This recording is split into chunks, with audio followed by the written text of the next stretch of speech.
السلام عليكم. اهلا بكم من جديد. انا هبه مجيدي، صيدلي اكلينيكي، ودي قناتي الرسميه هنشرح فيها كل ما يخص الصيدله الاكلينيكيه خطوه بخطوه من البدايه لحد الاحتراف. اشترك في القناه عشان تتابعني اول باول، ويلا بينا نبدا. نبتدي بقى في المحاضره الثالثه، الدراج انفورميشن سنتر.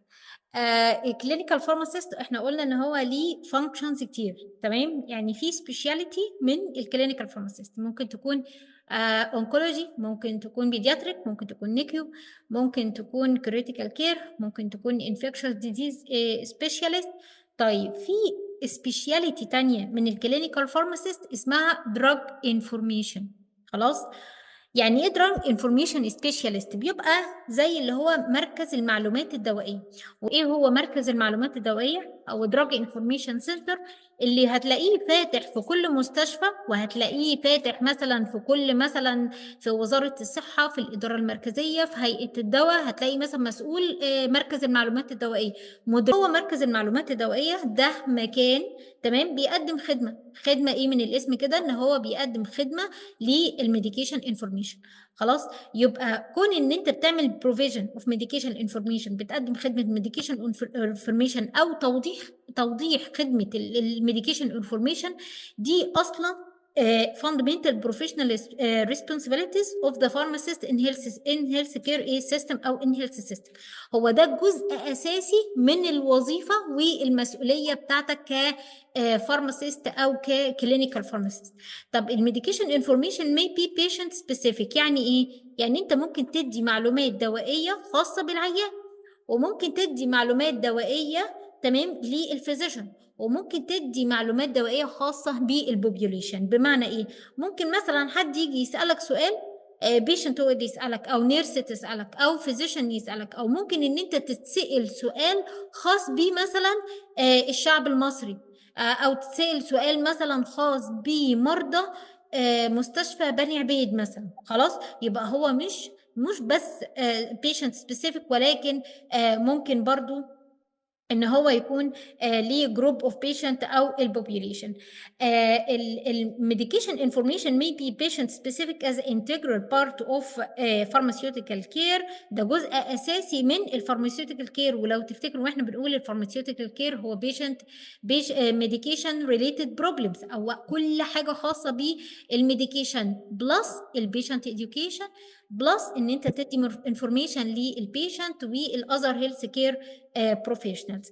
او بوبيوليشن بيست زي ما احنا قلنا، ممكن يكون ك patient وممكن يكون ك population based to aid in making decision and evaluation medication use of for groups of patient. بمعنى ان انت عايز تساعد في ان هو مثلا الفيزيشن اللي موجودين في مستشفى بني عبيد ان هم ياخدوا قرار خاص بمرضى مستشفى بني عبيد. فور اكزامبل مثلا ميديكيشن ايفالويشن فور فورمولاري تشينجز مثلا، او الميديكيشن يوز ايفالويشن. بمعنى ايه؟ ان عندك مثلا فورمولاري او مثلا قائمه الادويه اللي موجوده في المستشفى، وفي ادويه للاسف بالوضع اللي احنا فيه، مثلا وضع البلد، ان في ادويه ناقصه كتير. فجم قالوا ان دراج انفورميشن سبيشاليست، طب تعالى بقى اقعد معانا علشان خاطر ان انت تقول لنا الالترناتيفز ايه للدراجز ديت. وايه الجول اوف دراج انفورميشن سنتر؟ providing service carefully evaluated evidence based. بمعنى ايه؟ انا لما ادي المعلومه لازم اكون كير في المعلومه اللي انا هديها، لازم ان انا اقيم المعلومه كويس جدا قبل ما نديها، ولازم المعلومه تكون evidence based. يعني ايه evidence based؟ يعني ليها مرجع، والمرجع دوت ان هو يكون trusted، وانا خدت المعلومه وقيمتها وعرفت ان المعلومه ديت خلاص من trusted source، وان انا المعلومه دي خاصه بحاله العيان اللي المفروض ان هو بيسأل السؤال، او حد بيسألني سؤال خاص بيه. يبقى انت مش بتجيب معلومه بس من تراست سورس، ولكن تتاكد ان انت تطبق المعلومه الصح على العيان الصح، ودي مهمه جدا. evidence-based recommendation to support specific medication use practice in order to enhance the quality of patient care, improving the patient outcome, and ensure the prudent use of resources. ان انت الاستخدام الامثل للمصادر، الكلينيكال outcome، و improving للquality of patient care. طيب الدراج انفورميشن سنتر بقى، المفروض ان مين اللي بيشتغل في الدراج انفورميشن سنتر؟ الفارماسيست، تمام. وممكن يكون فارماسيست بس هو متخصص في دراج انفورميشن، تمام، او ممكن يكون كلينيكال فارماسيست. طيب لازم يكون بيحتوي ان الكلينيكال فارماسيست او الفارماسيست علشان خاطر ان هو تو ان هو يعمل answering للquestions اللي هو اتسأله، او ان هو يدي drug information مظبوط. لازم يكون عنده سكيلز communication skills ان هو يقدر ان هو يوصل المعلومة سواء كان oral او سواء كان written، ولازم يكون عنده سكيلز معينة كده علشان خاطر ان هو يقدر يتعامل مع drug information speciality. طيب تعالى رقم واحد، ايه هي السكيلز المفروض ان هي تكون موجوده في الفارماسيست؟ anticipate and evaluate drug information needs of patients and healthcare professionals. يعني ايه؟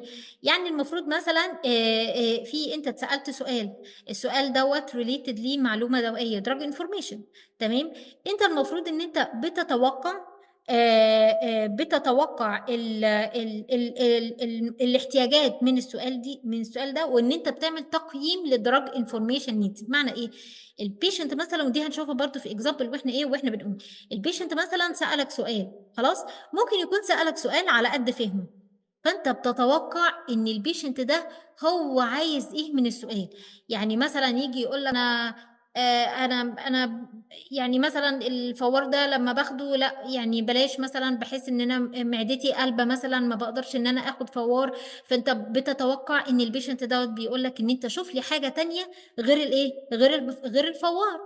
او ان مثلا هو بيسالك مثلا سؤال تحس ان هو مش عارف ان هو يعبر، فانت لازم يكون عندك السكيلز ان انت تقدر ان انت تقرا العيان بتاعك، وان انت تفهم هو عاوز يوصل لايه بالظبط. ممكن يجي يقول لك دكتور انا مش قادر ان انا اوصف لك، او ان انا قادر ان انا اقول لك انا عايز انا ايه بالظبط، تمام. فانت تيجي تقول له لا والله ده انا فهمتك، على فكره انت قصدك ان انت مش عايز فوار خالص، وعايز مثلا اقراص، ومش عايز شرب خالص، وعايز مثلا ادويه مثلا حقن مثلا يعني. وبرضه نفس النظام مع الهيلث كير بروفيشنالز. عشان كده احنا بنقول ان انا ما بجاوبش او ان انا بدي دراج انفورميشن للبيشنت بس، ولكن الهيلث كير بروفيشنالز. تاني حاجه لازم يكون عندي انا كدراج انفورميشن سبيشالست ان انا يكون use systematic approach to address drug information needs by effectively searching, retrieving and critically evaluating the literature. يعني ايه الكلام ده؟ المفروض ان انا خدت سؤال او ان انا اتسالت سؤال، المفروض ان انا بمشي عن طريق خطوات معينه علشان خاطر اجاوب على السؤال ده، صح؟ طيب الخطوات ديت ايه هي بقى؟ وان احنا هنقول اصلا الخطوات دي كلها ان انا المفروض ان انا علشان خاطر ان انا اعنون او ابروز او ان انا اعمل كده دراج انفورميشن نيدز، ان انا يعني اخليها ان هي واضحه، او ان انا اوصل لاحسن درجه اجابه للسؤال اللي انا بتساله ده. عن طريق إيه؟ effectively searching. يعني إيه إن أنت تكون clinical pharmacist أو drug information specialist وإن أنت مش عارف تعمل search على المعلومة، مش عارف إيه هو trusted sources اللي أنت المفروض إن أنت تدخل عليها، مش عارف يعني إيه إن أنت لمّا تجيب المعلومة وإن أنت تقراها بس أنت مش قادر تطبّقها على العيان، أو إن أنت مش عارف تجاوب السؤال على الرغم إن المعلومة قدّامك. خلاص؟ يبقى أنت لازم يكون عندك الskills ديّة إن أنت تعرف effectively searching, retrieving and critically evaluation of literature. مثلًا زي إن أنت قريت مثلًا clinical trial أو قريت study، خلاص، قريت paper، آمم إن أنت المفروض إن أنت تعمل تقييم للpaper دي، وإحنا هنبقى نقول برضه بعد كده إن أنت إزاي إن أنت تقيّم paper، أو إن أنت تعمل لها استرجاع، أو إن أنت تقيّمها إن أنت هل مثلًا الpaper أو الtrial أو الliterature اللي أنت بتقراه ده، المقال الطبي اللي أنت بتقراه ده، هل هو مثلًا updated والّا لأ، حاجة قديمة والّا حاجة جديدة؟ طب هو مثلًا منشور في أنهي مثلًا مجلة، هو مثلًا في trusted source مثلًا على موقع trusted زي PubMed، يبقى خلاص أنت داخل على PubMed واثق في كل الliteratures اللي فيه. طب أنت داخل مثلًا على قريت مثلًا trial مثلًا أو literature مثلًا في journal، بس الjournal ده trusted زي مثلًا lancet أو نجم، تمام. فأنت عارف إيه هي trusted source، بتعمل effective searching، بتعرف تعمل evaluating للliterature، بتعمل مثلًا assessment للstudy design مثلًا. ده بس أنا فرّقت ما بين لأ ده case report، أنا مش هاخد بالcase report، لأ دي حاجة randomized control trial، تمام. وهنقول برضه إيه الفرق ما بين الcase report وrandomized إيه control trial. لازم يكون عندك الskills إن أنت تعمل statistics وديّة حاجة بتبقى advanced شوية، بتدرس بقى الstudy design وأنواع الstudy design تمام، وإن أنت إزاي إن أنت تعمل بقى اللي هو الstatistics بقى، وإن أنت تشوف إيه هي الstatistics المستخدمة في الclinical trial ديّة، وتعمل critical appraisal إن أنت تحكم على المقال الطبي أو الtrial أو الدراسة اللي منشورة دي، تمام، أنت ممكن تطلّع فيها أخطاء كتير. أو إن أنت ممكن إن أنت تقدر تقيّمها بحيث إن أنت تقيّم إن أنت هل ينفع إن أنت تستخدمها كمصدر مثلًا إن أنت تجاوب على المعلومة اللي أنت اتسألتها ديّة والّا لأ. منها برضه الbias مثلًا مثلًا في trial اتعملت مقارنة ما بين دوايين وطلّع لك الدوا رقم 1 أحسن من الدوا رقم 2 بس وأنت بتقرا بقية الstudy لقيت إن الدوا 1 دوّة مثلًا تبع شركة واللي عاملة الfund للtrial اللي هي صارفة على الtrial تمام، شركة فأكيد إن هي ما دام صارفة ومكلفة يبقى أكيد إن هي تطلّع الدوا بتاعها إن هو الأحسن، يبقى أنت هتبعد عن إيه، تقول لأ أنا مش هاخد بالإيه، بالclinical study دي. ده for example يعني. limitation وapplicable إن هي تكون حاجة applicable باقدّم كده معلومة من trusted source وتقدر إن أنت تطبّقها على العيان بتاعك. تالت حاجة appropriate synthesize communicate document and apply pertinent information to the patient care يعني إيه؟ خلاص إن أنت وصلت أنت عملت مثلًا اتسألت سؤال وعملت بحث كويس وقيّمت كويس وجِبت الإجابة. في ناس كتير بتوصل للإجابة بس ما بتقدرش إن هي تلخّص المصدر اللي هي جابت منّه، يعني إيه، في إن هي مثلًا تكون جايبة من مصدر كويس ومعلومة صح، لكن ما بتعرفش إن هي تلخّص، فمش معقولة طبعًا إن أنت هتيجي تجاوب على السؤال إن أنت هتدّي له عريضة طويلة كده وتقول له خُد اقرا أنت إيه ولخّص أنت وافهم، أو ممكن إن هو ما يعرفش communicate يعني هو خلاص جاوب على السؤال ولخّصه وهندله وضبّطه وكل حاجة، بس مش عارف يتكلّم مع العيان، بيتكسف إن هو يتكلّم بطريقة مثلًا مش مفهومة، خلاص؟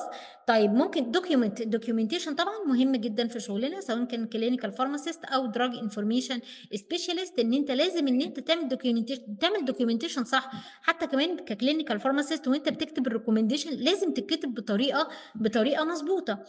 apply pertinent information to the patient care إزاي إن أنت بقى تطبّقها على العيان، خلاص إن أنت ادّيت المعلومة، خلاص تطبّقها إزاي بقى على العيان وإن أنت تعمل follow up لإن الغرض من سواء كنت clinical pharmacist أو drug information الغرض منه إن هو عبارة عن طبعًا الpatient outcome خلاص، فأنت بتتأكد إن المعلومة بتاعتك هي نفعت العيان وهو طبّقها إزاي.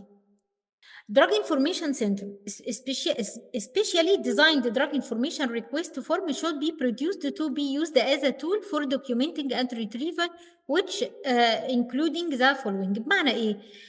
المفروض كdrug information أول لمّا هتيجوا تفتحوا مركز المعلومات الدوائية، لازم يكون عندكم ورق خاص بالأسئلة، بمعنى إيه؟ ممكن إن أنت تروح في مكانٍ ما، بشركةٍ ما مثلًا أو في أي مكان أنت عايز مثلًا تسأل حاجة عن الشركة، فبييجي يقول لك بُص أنت ممكن تاخد الورقة دي تمام، وإن أنت تكتب اسمك وعنوانك وكل حاجة، والسؤال اللي أنت عايز إيه تسأله بالنسبة مثلًا للمؤسسة دي، بالنسبة الفندق ده، وإحنا هنتواصل معاك تاني وهندّيك المعلومات اللي أنت إيه، اللي أنت عايزها، خلاص؟ يبقى أنت لازم يكون عندك كده form خاص بDrug Information Center اللي موجود في المستشفى بتاعتك. طب الform ده بيحتوي على إيه؟ بيحتوي على date and time received أنت استقبلت السؤال ده الساعة كام؟ يبقى أنا استقبلت مثلًا السؤال ده النهارده الساعة 10:00 خلاص؟ طيب في تاريخ كام؟ 22/9 requester name والaddress والmethod of contact معنى إيه؟ اللي بيسأل السؤال اسمه وعنوانه وهو متواصل معاك عن طريق إيه، تمام؟ وهنقول الحاجات دي كلها برضه applied بعد إيه، لمّا نيجي نوصل لإيه، للform خلاص؟ إن هو متواصل معاك عن طريق التليفون، عن طريق الإيميل، تمام؟ يبقى أنت لازم إن أنت تشوف إيه، كل برضه الpatient إيه الpatient data and category health care discipline أو الpatient أو public يعني إيه؟ يعني اللي بيسألك السؤال ده هل هو patient والّا nurse والّا physician والّا شخص عادي، طب الشخص العادي دوّة تعليمه إيه؟ هل هو مثلًا متعلم، هل هو جاهل، هل هو في المجال الطبي والّا هو خارج المجال الطبي، تمام؟ يبقى أنت بتاخد كل الdata الخاصة بالrequester اللي هو بيسأل السؤال من الname والaddress والmethod of contact وهو الrequester name والaddress والmethod of contact. person assessing الmedication information needs اللي هو أنت. تمام، اللي أنت المفروض إن أنت هتأدّي بقى إن أنت هتجاوب على السؤال، ميثود اوف ديليفري، انت هتبعت له الاجابه ازاي؟ عن طريق ايه؟ فيس تو فيس، ولا عن طريق الايميل، ولا عن طريق بيرسونال فيزيت هتروح تزوره لغايه عنده مثلا، سواء كان لو بيشنت هتروح له مثلا الاوضه بتاعته، الفيزيشن هتروح له المكتب بتاعه. ايفن كمان لو انت اتسالت سؤال مثلا دراج انفورميشن سنتر، في بيبقى مركز معلومات الدوائيه على مستوى مثلا البلد، يعني كده بيحتوي على خانه الكلاسيفيكيشن اوف ريكويست وهنتكلم عليها، والكويستشنز اسكد اللي هو السؤال اللي هو اتسال لي بيحتوي على البيشنت سبيسيفيك انفورميشن اوبتيند، اللي هو بقى انت خلاص انت مثلا خدت داتا عن العيان اللي هو مثلا اسمه وسنه وعنوانه وخدت السؤال تمام. طيب انا عايزه اعرف بقى برضو داتا كوليكشن عن العيان، هل انت مريض سكر، هل مريض ضغط، هل يا دكتور مثلا الحاله اللي حضرتك بتسالني السؤال دوت خاصه بحاله معينه عندنا في الرعايه، طب الحاله ديت ايه حالتها اصلا، طب دايابيتك هايبرتنسيف عنده هيستوري من كذا، طب بياخد ايه ادويه تانية. ده هيساعدك ان انت تجاوب على السؤال. ريسبونس بروفايدد، ايه بقى الاجابه اللي انت بقى قدمتها له؟ خلاص انت اتسالت سؤال هتقدم اجابه ايه؟ طيب ديت اند ريفرنس يوزد، ايه الريفرنس بتاعك؟ ما ينفعش ان انت تتكلم سواء كنت دراج انفورميشن سبيشالست او سواء كنت انت كلينيكال فارماسيست من غير ما يكون الريفرنس. دايما باجي اقول حتى للكلينيكال فارماسيست اللي كانوا بيبقى معايا جونيور مثلا، انت تدخل تتكلم مع الدكتور والريفرنس في جيبك، خلاص يجي سالك بتاع يا دكتور الريفرنس معايا ايه؟ الريفرنس معايا. يبقى انت برضو لازم ان انا حتى كمان وانا بعمل الريكومنديشن بتاعتي اكتب مثلا ايه الريفرنس ليكسيكوم مثلا، الريفرنس مايكروميتكس، ريفرنس اب تو ديت. خلاص. طيب انت تايم انسرد، انت السؤال اتسال لك الساعه 10 انت جاوبته بقى الساعه كام؟ الساعه 11، الساعه 12، بعدها ب 24 ساعه، اتسالت امبارح جاوبت النهارده. فانت علشان خاطر ان انت تشوف البروسيس كلها تمت في خلال قد ايه. estimated time in preparation and for communication، يعني مثلا انت السؤال انت اتسالته مثلا الساعه 10 الصبح، فانت بتعمل استيميشن، لا انا هجاوب السؤال ده في خلال ساعتين، وان انت بتروح كاتب بقى ان انت فعلا جاوبته في خلال ساعتين، او الساعه 12 انت خلاص جاوبته مثلا الساعه 12 او الساعه 12 ونص، يبقى انت ايه اتاخرت عن الاستيميتد تايم مثلا بشويه. خلاص يبقى انا كده بقيم السؤال وبكون عارفه السؤال ده ممكن ياخد مني وقت قد ايه. ممكن يكون سؤال بسيط عن دراج مثلا، السايد افكت اوف دراج مثلا، دراج انتر اكشن، دي مش محتاجه ساعتين خالص. يعني انت بتتسال مثلا قال لك ان البيشنت ده بياخد دواء واحد ودواء اتنين، شوف لي في دراج انتر اكشن ما بينهم ولا لا، قول له حاضر يا دكتور ده يعني الاجابه دي هتاخد دقيقتين، فمش معقوله يعني ان انت هتجاوبها في ساعتين. فالاستيميت تايم مثلا ادي لنفسك يا سيدي 5 دقائق 10 دقائق ماكسيموم مثلا. خلاص. وبعد كده ان انت تشوف ان انت فعلا افكتيف ريسبوندر ولا لا، يعني انت جاوبت على السؤال بحاجه افكتيفلي زي ما انت كنت متوقع الوقت اللي انت هتجاوب عليه ولا لا. ماتيريالز سنت تو ريكويستر، بمعنى ايه؟ ان انت بتبعت له الريفرنس، يعني مثلا انا الريفرنس مثلا دورت في اب تو ديت مثلا او في ليكسي جوم، تمام. انت بتكتب له بقى بتبعت له كل الماتيريال، يعني مثلا مش بتكتب له الريفرنس بس، لو انت عايز مثلا في بيبر معينه الفيزيشن مثلا سالك على معلومه معينه، انت بس هتقول له ان انا عملت سيرش في باب ميد، تمام، بس المعلومه دي جديده، فانت عايز الفيزيشن اللي قدامك ان هو يستفيد او ان هو ياخد المعلومه كباكج كده على بعضها، ممكن بتديله الماتيريال اللي عندك، او ممكن مثلا بيسال على معلومه انت لقيتها في الجايد لاينز، خلاص اطبع له الجايد لاينز مثلا الجزء الخاص بالسؤال وابعتها له. خلاص. طيب materials sent to a requester and outcome measures suggested اللي هو impact on patient care, improvement in medication use and requester satisfaction. بمعنى ايه؟ ان انت مش مجرد ان انت بتجاوب على السؤال كده وخلاص وتمشي، او زي ما احنا قلنا ككلينيكال فارماسيست ان انت المفروض ان انت بتدي بتعمل الكلينيكال انترفنشن بتاعتك وبتدي بقى تحط الدواء على العيان وتظبط له ادويته وتقول له سلام عليكم وامشي، لا ده انت بتعمل فولو اب، تمام، ومونيتورنج للانترفنشن بتاعتك. ودي على فكره حاجه هتبقى بالنسبه لكم كويسه جدا، يعني انت لما تيجي تمسك عيان ان شاء الله لما تيجي تفتحه باذن الله، تيجي تمسكي مثلا العيان وخلاص ان انت تعملي له مانج وكل حاجه زي ما احنا هنتعلم ان احنا نعمل اناليسيس للكيس ازاي ونعمل ده كله، خلاص بعد كده ان انت تتابعي شغلك. اه والله ده انا كنت مخطئه في كذا، ده انا كنت ماشيه صح في كذا، ده ايه ده سبحان الله ده العيان قلب كذا، ده الريسبونس انا شايف الريسبونس بعين، خلاص. فانت دايما خليك كير ان انت تشوف تحسن او الجود ريسبونس او الباد ريسبونس لا قدر الله على العيان بعينك. انت العيان امبارح كان عامل ازاي؟ ده كان مسنتح خالص على السرير، تمام. طب النهارده لا والله ده قايم فايق وبتاع وزي الفل، خلاص، والعكس صحيح. فانت بتعمل ايه outcome measures ان الامباكت على البيشنت كير، وبعد كده الامبروفمنت الميديكيشن نيو وريكوستر ساتسفاكشن.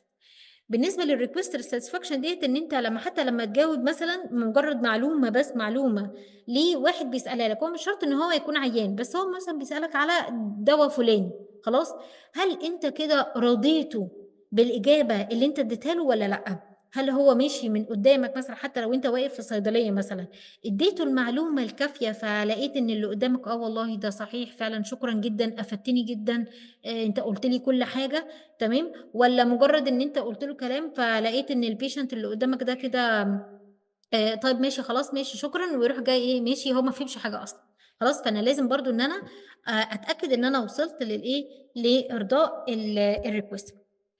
ده الفورم بقى اللي احنا بنتكلم عليه كده، تمام. وانا دايما بتعمد ان انا لازم اجيب للي قدامي صوره علشان خاطر ان هو يتخيل الكلام اللي انا بقوله. ادي اهو الميديكيشن انفورميشن ريكويست فورم. ريكويستر نيم اللي بيسال محمد احمد مثلا. ريكويستر ديت هو سال النهارده يوم 22/9 الساعه 10. طيب هل هو فيزيشن؟ طب ولو فيزيشن السبيشاليتي بتاعته ايه؟ طب هل هو فارماسيست؟ هل هو دينتست؟ هل هو نيرس بيشنت؟ او هو ايه؟ اذرز، خلاص. طيب desired response time يعني ايه؟ فيزيشن كلمك قال لك الحاجه اللي السؤال ده ايرجنت، رد عليا حالا. ده انت تسيب اللي في ايدك وتركز تركيز 1,000,000% علشان خاطر ترد على الفيزيشن حالا. مش بس دراج انفورميشن سبيشاليست، لا، ده الكلينيكال فارماسي كمان على فكره. ده انت ممكن تكون واقف مثلا في الراوند والدكتور يقول لك بص انا عايز قرار سريع، خلاص. فانت بعد كده حتى لو المعلومه مش عندك، بس انت عارف ان انت تعمل سيرش سريع وان انت توصل للمعلومه وان انت تعمل لها ابلاي. ده كله بيجي بالبراكتس. فقال لك مثلا immediately، او قال لك ممكن كمان نص ساعه، قال لك ماشي يا دكتور معاك ساعه، قال لك ممكن عادي بقى براحتك. السؤال دوت اصلا انا بساله لك علشان خاطر انا بعمل مثلا ماجستير، فالسؤال دوت قابلني، بس انت عادي براحتك بقى تجاوب النهارده تجاوب بكره تجاوب بعده، انا اصلا مش مستعجل، تمام. فهو ده ايه؟ الريكوست تايم ده اللي هو ايه؟ الديزايرد ريسبونس تايم، اللي هو عايز الايه الاجابه في خلال قد ايه. الكونتاكت مثلا هو تواصل معاك عن طريق ايه؟ تمام. يعني مثلا الكونتاكت مثلا هو هل هو فيس تو فيس مثلا ولا باي تليفون ولا باي ايميل، تمام. طيب او هو تواصل معاك وقال لك ان انا هبعت لك السؤال مثلا عن طريق الايميل، او هبعت لك السؤال عن طريق الواتس مثلا. طيب ادي كده الريكوست سنت، هو اتبعت لك ايه؟ هل هو برضو اتبعت لك ممكن فيس تو فيس قاله لك كده اورال، او يا اما كتبه لك في ورقه، او ان هو اديهولك ايميل، على حسب بقى ما الريكوست هو بيجي لك ايه. ريكوست بقى السؤال نفسه باك جراوند كويستشنز وفي التيميت كويستشنز. يعني ايه الباك جراوند كويستشنز ده؟ يعني هو السؤال اللي هو المريض ساله، او يا اما الفيزيشن هو مثلا سيشن وقال لك ان في عندي بيشن عنده مثلا جنجايفال هايبربليشيا، عنده في تضخم في اللثه، والبيشنت دوت ماشي على كارفيدولول، خلاص. هو ده السؤال. فبيقول لك هل الكارفيدولول بيعمل مثلا تضخم في اللثه جنجايفال هايبربليشيا ولا لا؟ شفت السؤال اللي هو سأله.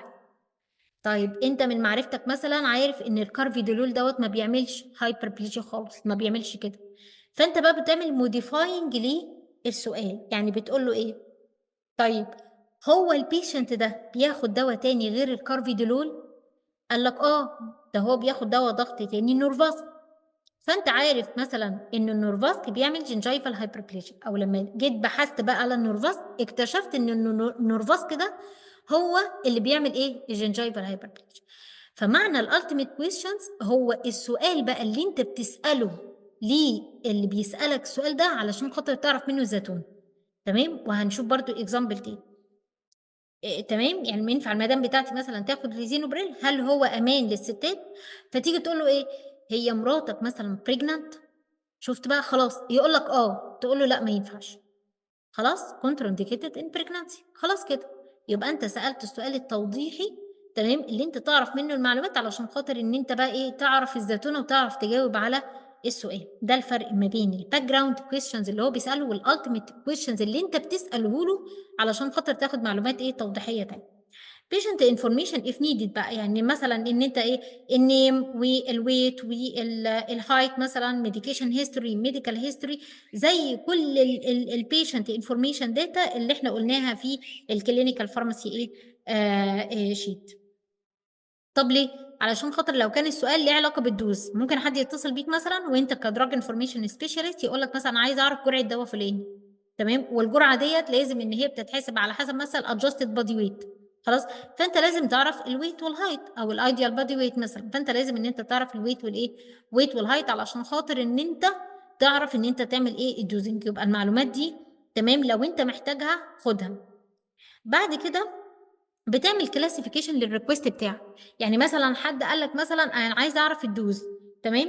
يبقى هو مثلا اتعلم على ان السؤال دوت خاص بالدوز، انا عايز اعرف تكلفه الدواء ده وتكلفه الدواء ده، خلاص؟ عايز اعرف تكلفه مثلا الميرونم والميراج مثلا، فانت هو كده بيسال على الكوست. عايز اعرف ان في دراج انتر اكشن ما بين الدواء ده وده، يبقى ده دراج انتر اكشن. عايز اعرف ان الدواء ده بيتاخد ازاي، يبقى الادمنستريشن. عايزه اعرف مثلا ان التوكسيكولوجي مثلا التوكسيك دوز من الدواء ده ايه مثلا، يبقى انت بتعلم، يبقى انت بتعمل كلاسيفيكيشن للريكوست بتاعك.